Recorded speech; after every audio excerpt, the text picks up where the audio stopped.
अस्सलाम वालेकुम दोस्तों। आज हम ज़मानत या बेल को डिस्कस करेंगे कि ज़मानत किस तरह होती हैं, इसका क्या तरीक़ाकार होता है, क्या प्रोसीजर अडॉप्ट की जाती हैं।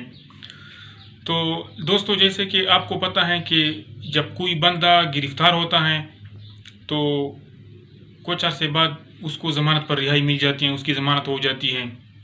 तो यहाँ ये सवाल पैदा होता है कि क्या गिरफ़्तारी ज़मानत हमेशा गिरफ़्तारी के बाद ही होती हैं या गिरफ़्तारी से पहले भी हो सकती हैं। तो दोस्तों, ज़मानत गिरफ़्तारी से पहले भी हो सकती हैं, गिरफ़्तारी के बाद भी हो सकती हैं और कन्विक्शन के बाद भी हो सकती हैं, मतलब सज़ा मिलने के बाद भी ज़मानत हो सकती हैं। तो इसका ये मतलब हुआ कि ज़मानत की 3 बड़ी किस्में हैं। फ़र्स्ट को कहते हैं बेल बिफ़ोर अरेस्ट या ज़मानत अज़-क़ब्ल गिरफ़्तारी, इसको बीबीए भी कहते हैं मुख़्तसर अल्फ़ाज़ में, बीबीए या बेल बिफ़ोर अरेस्ट या प्री अरेस्ट बेल। इसमें मुलज़िम गिरफ़्तार नहीं होता, इसमें मुलज़िम गिरफ़्तार नहीं होता, लेकिन गिरफ़्तारी से पहले वो अदालत के सामने पेश होता है और अदालत उसको जब ज़मानत देती है तो उसको कहते हैं बेल बिफ़ोर अरेस्ट। जो ज़मानत की जो दूसरी किस्म है उसको बोलते हैं बेल आफ्टर अरेस्ट या पोस्ट अरेस्ट बेल। ये इस तरह होता है कि जब किसी शख्स के ख़िलाफ़ एफ़आईआर दर्ज होती हैं और पुलिस उसको गिरफ़्तार करती हैं, जब वो जेल चला जाता है तो जुडिशल रिमांड पर, तो इसके बाद मुतल्लिक़ अदालत में उसकी ज़मानत के लिए दरख्वास्त दायर की जाती हैं। तो ऐसी ज़मानत को बेल आफ्टर अरेस्ट कहते हैं या पोस्ट अरेस्ट बेल कहते हैं या ज़मानत बाद अज़ गिरफ़्तारी। इस तरह ज़मानत की जो तीसरी किस्म है उसको बेल आफ्टर कन्विक्शन कहते हैं। इसमें यह होता है कि जब किसी मुलज़िम का ट्रायल चले, उसका केस चले और अदालत उसको सज़ा सुनाए और वो जेल चला जाए, मतलब वो मुलज़िम से मुजरिम बन जाए, तो अगर वो अपनी सज़ा के ख़िलाफ़ अपर अदालत में अपील कर ले, तो अपील जब पेंडिंग हो तो वो अदालत उसको उसकी सज़ा को सस्पेंड कर सकती हैं और उसको ज़मानत पर रिहा कर सकता है। तो ऐसी ज़मानत को बेल आफ्टर कन्विक्शन कहते हैं ये, या सस्पेंशन ऑफ सेंटेंस। तो ये तीनों ज़मानतें हम डिटेल में डिस्कस करेंगे। तो सबसे पहले आते हैं बेल बिफ़ोर अरेस्ट पर या बीबीए पर, कि बीबीए क्या होती हैं, इसका किस तरह होती हैं। तो दोस्तों, जब किसी शख्स के ख़िलाफ़ एफ़आईआर दर्ज होती हैं, अब ज़रूरी बात है कि पुलिस उसको गिरफ़्तार करेगी, उसको हथकड़ियाँ लगेगी, इस तरह उसकी बदनामी हो जाएगी माशरे में।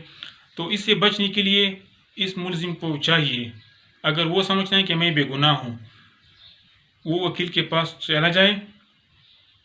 वकील साहब क्या करता है, वकील साहब एक बेल एप्लीकेशन लिखता है, बेल पिटीशन लिखता है। सेक्शन 498 सीआरपीसी यानी सेक्शन 498 क्रिमिनल प्रोसीजर कोड के तहत तो ये बीबीए होती हैं।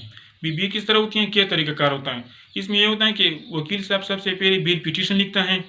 बेल पिटीशन में वो ये ग्राउंड लिखता है कि ये एफ़आईआर गलत दर्ज हुआ है, दरख्वास्त गुजार का इसके साथ कोई ताल्लुक़ नहीं है, ये हकीकत के ख़िलाफ़ हैं, माशरे में दरख्वास्त गुजार को बदनाम किया जा रहा है। इस तरह मुलज़िम का जो प्रीवियस हिस्ट्री है, प्रीवियस रिकॉर्ड है, वो बिल्कुल साफ़ हैं, मतलब उसने कभी पहले भी कभी जुर्म नहीं किया है, लिहाजा ये एफ़आईआर झूठ पर मबनी है, गलत हैं, मेलाफाइड इंटेंशन से की हैं, अल्टेरियर मोटिव्स हैं, फॉल्सली उसको इम्प्लिकेट किया गया है। तो ये सारी ग्राउंड्स लिखता है और इसमें ये प्रेयर लिखता है कि मुलज़िम को केस के फ़ैसले तक ज़मानत दी जाए।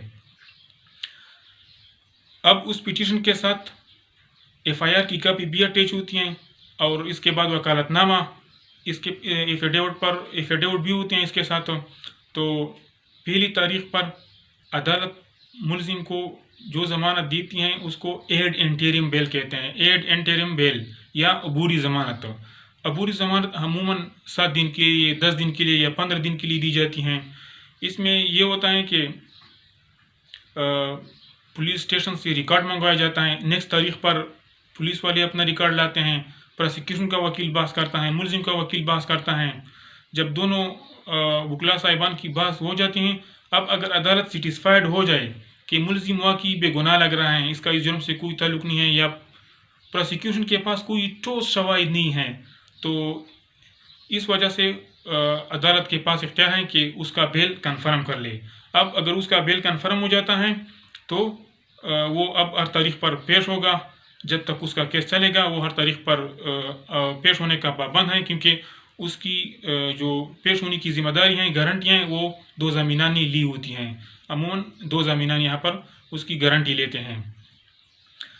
اب اگر پروسیکیوشن کا وکیل کوئی ایسی باتیں سامنے لاتا ہے کہ اس سے لگ رہا ہے عدالت کو کہ واقعی یہ ملزم گناہ گار لگ رہا ہے یا اس کا اس جرم میں کوئی ہاتھ ہے، تو ملزم کی ضمانت کو وہ ریجیکٹ کرتی ہیں اور ملزم کو کمرہ عدالت سے ہی گرفتار کیا جاتا ہے۔ تو یہ آج کا ٹاپک تھا بی بی اے کے متعلق کہ بی بی اے کس طرح ہوتی ہیں۔ پہلے یہ بیل پٹیشن ہوتی ہیں سیشن جج کے پاس یا ایڈیشنل سیشن جج کے پاس۔ اگر کسی اسپیشل لا کے تحت ایف آئی آر درج ہوئی ہیں، فار ایگزامپل انسدادی دہشت گردی کے تحت یا جو نارکاٹکس لاز ہیں اس کے تحت کوئی ایف آئی آر درج ہوئی ہیں، تو اس کے لیے آپ کو اسپیشل کورٹ سے رجوع کرنا پڑے گا۔ اب اگر پی پی سی کے جو عام جرائم ہوتے ہیں جس کا 324 ہیں، 302 ہیں، 380 ہیں، تو اس کے لیے آپ کو سیشن جج یا ایڈیشنل سیشن جج کے پاس آنا ہوگا۔ اگر اسپیشل لائیں تو اسپیشل کورٹس، اگر یہ جنرل لائیں تو جنرلی جو سیشن جج ہوتا ہے یا ایڈیشنل سیشن جج اس کے پاس آپ کو جانا ہوگا۔